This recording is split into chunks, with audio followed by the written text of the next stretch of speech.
Գյուրջան Կասկադ, հասանելի բնակարաններ 65 ամիս մարման ժամկետով։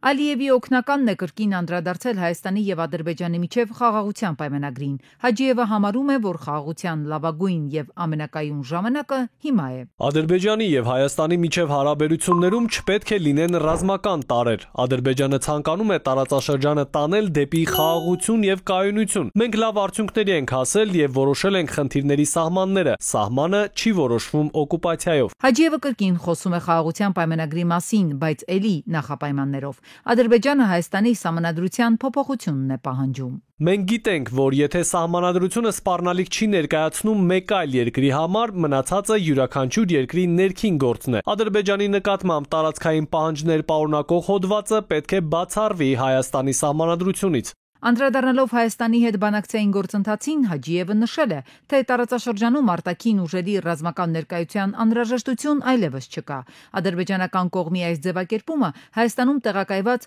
102-րդ ռազմաբազային է վերաբերում, Բաքուն իր շահերն առաջ է մղում, հերթական նախապայմանն է առաջադրում։ Տարածաշրջանում օտարերկրյա զինված ուժերի տեղակայման անհրաժեշտություն չկա։ Լրագրողների հետ ճեպազրույցում Ալեն Սիմոնյանն անդրադարձել է 102-րդ ռազմաբազայի հետ կապված ադրբեջանական կողմի հայտարարությանը։ Հայաստանի խորհրդարանի նախագահը հայտնել է, թե Հայաստանի իշխանությունն այսօր չի քննարկում ռուսական ռազմաբազան Հայաստանի Հանրապետության տարածքից հանելու հարցը։ Նախ խոսքը գնում է սահմանների մասին, ոչ թե Հայաստանի Հանրապետության մասին։ Հիմա հայ-թուրքական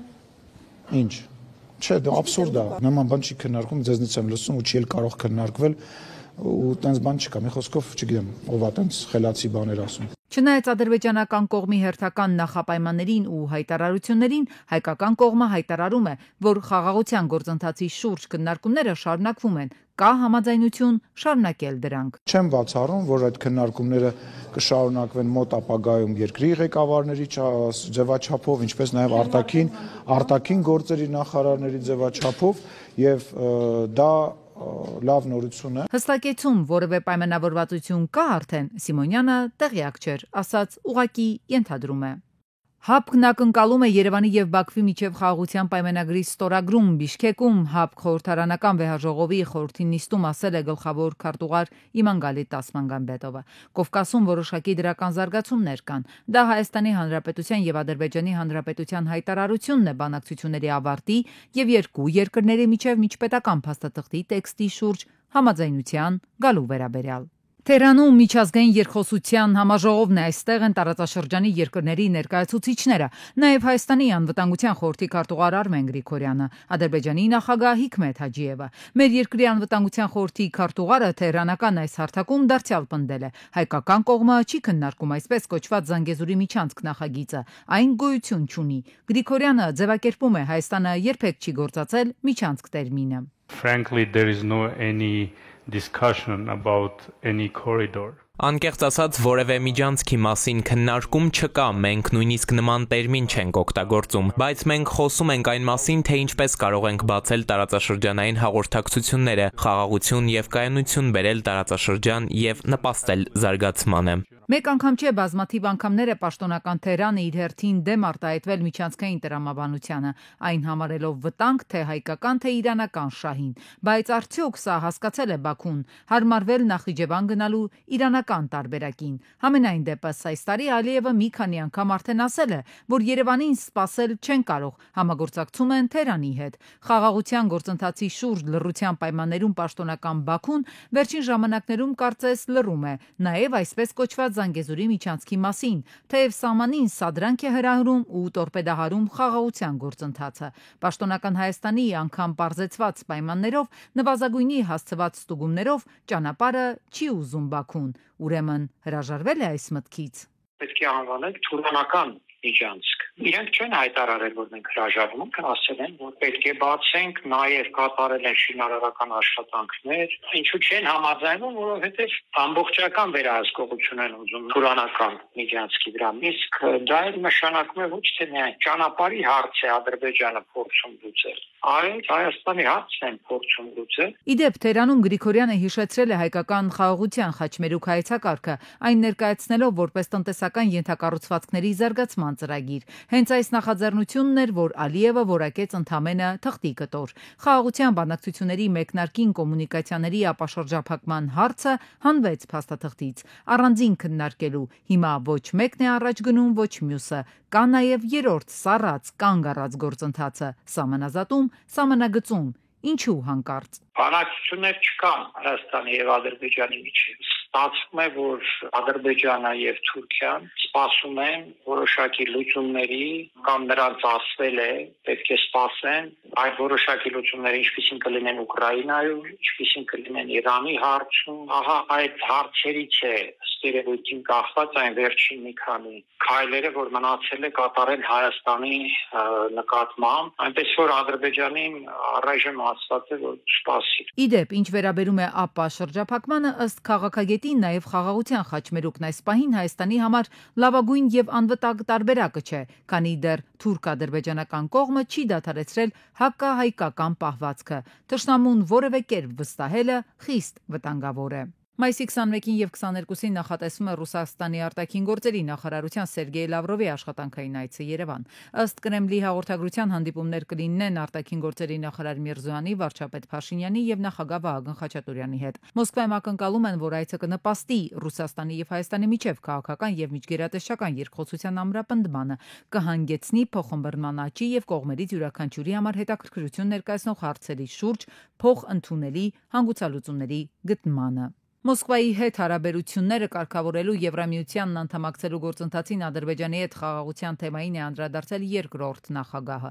Ռոբերտ Քոչարյանը տեղական մի քանի ԶԼՄ-ների հետ զրույցում ընդգծել է, որ հայ-ռուսական հարաբերություններին պետք է ավելացնել իրանական բաղադրիչը, դրանք վերածելով եռակողմ ձևաչափի։ Ըստ Ռոբերտ Քոչարյանի անհիմն են այն մեղադրանքները, թե ինքը ցանկանում է իշխանության գալ եւ Հայաստանը դարձնել Ռուսաստանի եւ Բելարուսի հետ միութենական պետության անդամ։ Այն ժամանակ համարում էի, որ առաջնահերթ խնդիրը Հայաստանի համար անվտանգային հարցն է։ Կար Ղարաբաղի հարց, կար անվտանգության հարց, եւ համարել եմ, որ պետք է նախագահ ընտրվի մարդ, որը այդ ոլորտին տիրապետում է լիարժեք։ Եվ Սերժ Սարգսյանը բարիններ աշխատած եւ պաշտպանության նախարարությունում, եւ անվտանգությունում, եւ Ղարաբաղի հետ պատերազմի փորձ ունի, այդ տեսանկյունից զուտ ռացիոնալ ընտրության տեսանկյունից ամեն ինչ ճիշտ որոշում է։ Բայց ես երբեք չեմ իմացել, որ հետագայում չեմ մտածել, որ կարող է հետագայում այսպիսի զարգացումներ լինել։ Հիմա էլ եք համարում ամենաճիշտ որոշումը։ Ես այն ժամանակ ամենից sense ռացիոնալ բացատրությունը սա էր։ Հայաստանի հատուկ հանձնարարությունների նախկին դեսպան Էդմոն Մարուկյանը ԿՊ-ից հեռացած պատգամավոր Հովիկ Աղազարյանի ուղեկցությամբ եկել էր խորհրդարան։ Մարուկյանին վարչապետի թեկնածու առաջադրող անկախ պատգամավորներ Հովիկ Աղազարյանն ու Հակոբ Ասլանյանը մտադիր են ներկայացնել որոշման նախագիծ։ Նիկոլ Փաշինյանին անվստահություն հայտնելու համար անհրաժեշտ է 36 պատգամավորի ստորագրություն։ Եթե ընդդիմադիր երկու խմբակցություններին գումարվեն նաև իշխող ուժից հեռացած երկու պատգամավորների ձայները, ապա հնարավոր է սկսել գործընթացը։ ԱՄՆ նախագահ Թրամփի եւ Ռուսաստանի նախագահ Պուտինի միջև սպասվող զրույցից առաջ Գերմանիայի, Մեծ Բրիտանիայի, Ֆրանսիայի եւ Իտալիայի ղեկավարները մայիսի 18-ին ԱՄՆ ղեկավարի հետ քննարկել են Ուկրաինայի շուրջ իրավիճակը։ Այս մասին հայտարարել է Գերմանիայի կառավարության խոսնակ Ստեֆան Կորնելիուսը մամուլի համար գրավոր հայտարարության մեջ։ Ամերիկայի Միացյալ Նահանգների հիմնական դիրքորոշումն է, որ Իրանը չպետք է ունենա ուրան հարստացնելու կարողություն։ Մերձավոր Արևելքի հարցերի հատուկ բանագնաց Սթիվ Ուիթքոֆն է ABC News-ին նշել, որ դա Ամերիկայի կարմիր գիծն է։ Նման տեսակետ էր հայտնել նաև պետքարտուղար Մարկո Ռուբիոն, ընդգծելով, որ Վաշինգտոնը ցանկանում է կանխել Իրանի միջուկային զենքի ստեղծումը եւ երաշխավորել, որ Թերանը երբեք չի ձեռք բերի այն։ Ռուսաստանի Դաշնության Պրիմորիեի մարզում տեսախցիկը կարողացել է ֆիքսել, թե ինչպես են շինարարները զվարճանում իրենց հասանելիք ընդմիջման ժամանակ։ Շվեյցարական Loki Robotics ընկերությունը ստեղծել է հավաքարարներին փոխարինող ռոբոտ։ Տեսանյութում երևում է, թե ինչպես են աշխատում այդ ռոբոտները։ Նոր-Նորքի թաղապետը հրաժարական է տալիս գործակարգավարական խորհրդակցության ընթացքում քաղաքապետը առաջինը հենց Տիգրան Տեր-Մարգարյանին խոսքի իրավունքը փոխանցեց։ Տեր-Մարգարյանը կարծիքն ամեն դեպքում չի փոխել։ Ակտիվիստ Չախոյանին ծեծի ենթարկել է վերջինիս հրահրած սադրանքի հետևանքներ։ Դառնալու է շահարկման առարկա այն, որ ես լինելով Նոր-Նորք վարչական շրջանի ղեկավար խոչընդոտելու եմ դատավարության ընթացքին։ Հետևաբար, պարոն քաղաքապետ, այսօրվանից դադարեցնում եմ իմ լիազորությունները որպես նոր վարչական շրջանի ղեկավար։ Ուզում եմ այնուամենայնիվ շեշտել, որպեսզի հետագայում նման, այսպես ասած, մեթոդներով որոշ գործընկերներ չփորձեն շարունակել իրենց աշխատանքը, որովհետև այնուամենայնիվ միայն բիրտ ուժը չէ, որ կարող է գործադրվել սադրանքների դեպքում, կան այլ մեթոդներ, քրեաիրավական մեթոդներ։ Ապօրինի շինարարության դեմ պայքարը շարունակում է Երևանի ամենաբարդ խնդիրներից մեկը քաղաքապետարանի համար ամենախնդրահարույցը մնալ։ Ավինյանը ձևակերպեց. քանակն ու ծավալները նվազում են, բայց մշակույթի դեմ պայքարը ավելի բարդ է։ Առհասարակ որևէ տեսակի ապօրինի շինարարությունը մեր քաղաքում ընդունելի չէ եւ չի կարող լինել։ Այդ ապօրինի շինարարության պատճառով է, որ այսօր տարատեսակ այգիներում ունենք տարատեսակ շինություններ, որոնց հետո, այսպես ասած, այդ շինությունների չգիտեմ, տերեր կոչենք այդ մարդկանց թե ինչ, այնուամենայնիվ փորձում են պայքարել այդ շինությունները սեփականացնելու համար, երբ որ քաղաքապետարանը փորձում է մաքրել այգիներից այդ տեսակ շինությունները։ Երևանի եկամուտները թերի են հավաքագրվել հունվարից ապրիլ ժամանակահատվածի համար քաղաքապետարանը նախատեսել էր գրեթե 25 միլիարդ 506 միլիոն դրամ գումար հավաքել, փաստացի մոտ 21 միլիարդ 970 միլիոնը կա, պակաս 3.5 միլիարդից առյուծի բաժինը 2.3 միլիարդ դրամը հանրային տրանսպորտի թեր հավաքագրման պատճառով է, ըստ քաղաքապետարանի պաշտոնյայի։ Ավինյանն արձանագրեց, թե պետտրանսպորտից օգտվողների մինչև 80%-ը պարտաճանաչ վճարում է, այնուամենայնիվ նաև թանկացման դեմ բոյկոտի արդյունքն է։ Դրանք ազդելու են հենց տրանսպորտի ոլորտի վրա։ Առաջին հերթին։ Եվ օրինակի համար, եթե այսօր մոտավորապես 2.7% ունենք մենք ավտոբուսներ, որոնք որ դուրս չեն եկել, այսինքն այդ ֆինանսական հոսքը այնքան է աճում, որ Երևանի քաղաքապետարանը ուղղակի ֆիզիկապես չկարողանա անընդհատ այս ծավալը սպասարկի։ Քաղաքապետը նաև հերթական անգամ շեշտեց երկրորդ կարծիք չկա տրանսպորտում չվճարելու դեպքում պետք է տուգանք լինի։ Համապատասխան օրենքի նախագիծը հիշեցնեմ արդեն խորհրդարանում է գլխադասային հանձնաժողովը դրական եզրակացություն է տվել։ Մայրաքաղաքում մայիսի 19-ին Սիլվա Կապուտիկյան փողոցում բետոնախառնիչը հետընթացով է բախվել գազատարին, ինչի հետևանքով էլ պայթյուն է եղել ու հրդեհ բռնկվել։ Բետոնախառնիչի վարորդին հաջողվել է այդ ընթացքում արագ դուրս գալ մեքենայից։ Բետոնախառնիչը եւ եւս 3 կայանված մեքենա հրդեհվել են։ Շրջփրկարարական թիվ 8-րդ ջոկատից 2 մարտական հաշվարկ էր ժամանել։ Տեղում էին ոստիկանության բարեկային ծառայության Երևան քաղաքի գնդի 4-րդ գումարտակի առաջին բաշտի բարեկներն ու շտապօգնության բժիշկների 2 խումբ։ Տեղում է նաև ոստիկանության, համայնքային ոստիկանության գլխավոր վարչության Արաբկիրի բաժնի օպերատիվ խումբը, բաժնի պետ Ռուբեն Էրսյանի գլխավորությամբ։ Դեպքի մանրամասները պարզվում են, ՆԳՆ-ից էլ հայտնել են, որ տուժածներ չկան։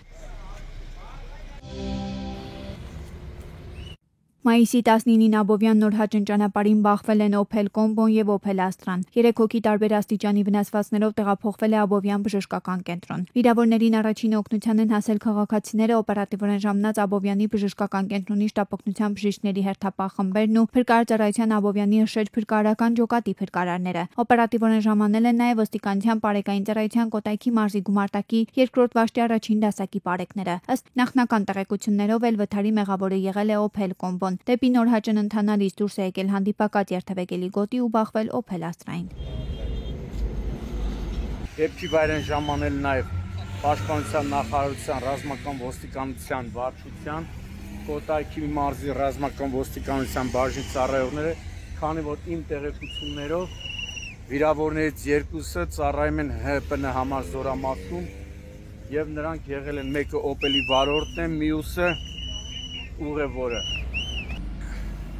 Մայիսի 18-ին Թևոսյան փողոցում Կիան դուրս է եկել երթևեկելի գոտուց, բախվել TV-ը հասցեի հարևանությամբ գտնվող բազալտե եզրաքարին ու հայտնվել հետիոտնի համար նախատեսված վայրում։ Մեքենայում հրդեհ է բռնկվել, քաղաքացիներն են մարել այն։ Երկու հոգի տարբեր աստիճանի վնասվածքներով տեղափոխվել են Սուրբ Գրիգոր Լուսավորիչ բժշկական կենտրոն։ Վիրավորներին առաջին օգնության են հասել քաղաքացիները, օպերատիվորեն ժամանած Երևանի շտապօգնության 2 բրիգադի բժիշկները եւ Փրկարարծարայության Երևանի TV-ներորդ թռչեջ փրկարարական ջոկատի փրկարարները։ Օպերատիվ են գործել նաեւ ոստիկանության Պարեկային ծառայության Երևան քաղաքի գնդի առաջին գումարտակի 3-րդ վաշտի պարեկները։ Պարեկային ծառայությունը ամեն անգամ հորդորում է, խնդրում է, որ ավտոմեքենաներում պայեք կրակ մարիչ, տեսեք, որ ոնց պետք է կա եւ շնորհիվ այդ հոգատար քաղաքացիների կանխվել է կրակի տարածումը հենց սրանով, կիանել չի վերածվել մոխրակույտի։ Մարգարավանաձոր Տարշի ճանապարհին էլ բախվել են 69-ամյա Սամվելի Վազ 2102-ը եւ 28-ամյա Արմենի ասֆալտով բարձված բեռնատարը։ Վերջինը մասամբ հայտնվել է ճահճուտի մեջ։ 69-ամյա Սամվելը մարմնական վնասվածքներով տեղափոխվել է Վաղարշապատ բժշկական կենտրոն։ Ժամանել են ոստիկանության Պարեկային ծառայության Արմավիրի մարզի գումարտակի առաջին վաշտի առաջին դասակի պարեկները։ Մայիսի 17-ին Սևան Մարտունի Գետապ ճանապարհին բախվել են 29-ամյա Էվելինայի Toyota Land Cruiser-ը եւ 22-ամյա Ռաֆիկի BMW X5-ը։ Toyota-ն դուրս է եկել երթևեկելի գոտուց, հայտնվել դաշտում։ BMW X5-ի 72-ամյա ուղևորն էլ վնասվածքներով տեղափոխվել է Գավառ բժշկական կենտրոն։ Ժամանել են ոստիկանության Պարեկային ծառայության Գեղարքունիքի մարզի գումարտակի 2-րդ վաշտի առաջին դասակի պարեկները։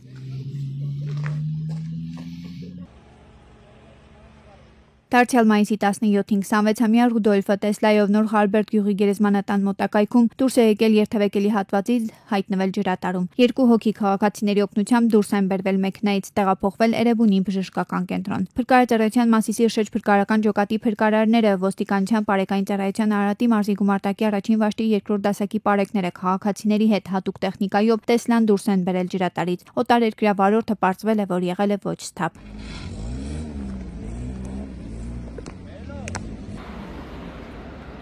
Մայիսի 17-ին էլ Ուկրաինայի 28-ամյա քաղաքացին BMW-ով Իսակովի պողոտայում բախվել է բազալտե եզրաքարին, ապա Երկաթե Էլեկտրասյանը։ Ժամանել են ոստիկանության Պարեկային ծառայության Երևան քաղաքի գնդի 2-րդ գումարտակի 3-րդ վաշտի պարեկները։ Սապության փորձաքննությունը ցույց է տվել, որ վարորդը եղել է խմացության ամենաբարձր աստիճանի, ինչի համար էլ 1 տարով զրկվել է մեքենա վարելու իրավունքից։ Վարորդը նշում էր դեպքի վայրում է վարորդը, նա նշում էր, որ ինքը մեկնում էր Զվարթնոց օդանավակայան, քանի որ իր ընկերուհին իր հետ վիճել է Երևանում եւ որոշել է վերադառնալ Ուկրաինա եւ ինքը գնում էր այնտեղ օդանավակայան, որպեսզի ընկերուհուն հետ պահեր այդ մտքից։ 27-ամյա Էդգարը BMW X6-ով Արամի փողոցի թիվ 27 կոտրակ 1 շենքի հարևանությամբ դուրս է եկել երթևեկելի գոտուց, մոտ 2.5 մետր բարձրությունից ընկել, կոտրել մի քանի ծառ, ապա երկաթե ճաղավանդակներն ու կողաշրջված հայտնվել Արամի նրբանցքի թիվ 27 կոտրակ 1 շենքի բակում։ Վարորդն ու 23-ամյա ուղևորը քաղաքացիների օգնությամբ դուրս են բերվել մեքենայից, իսկ օպերատիվորեն ժամանած Երևանի շտապօգնության բժիշկների հերթապախումբը նրանց տեղափոխել է Հերացու անվան առաջին համալսարանական հիվանդանոց։ Օպերատիվ են գործել Փրկարարծարայության Երևանի թիվ 8-րդ թռչեջ փրկարարական ջոկատի փրկարարները, ոստիկանության Պարեկային ծառայության Երևան քաղաքի գնդի 4-րդ գումարտակի 2-րդ վաշտի պարեկները։ Ի դեպ, երբ նրանք մեքենան ուղղել են, կասկածելի փաթեթներ են թափվել։ Դրանց մեջ եղել է թմրանյութի նմանվող զանգված։ Մայիսի 16-ին Երևան-Գյումրի Բավրայեն 1 ճանապարհին բախվել են 31-ամյա Տիրանի Nissan Versa-ն եւ 62-ամյա Samvel-ի Volkswagen Golf-ը։ Nissan-ը դուրս է եկել երթևեկելի գոտուց գողաշրջվել։ Օպերատիվ են գործել ոստիկանության Պարեկային ծառայության Արագածոտնի մարզի գումարտակի առաջին վաշտի պարեկները։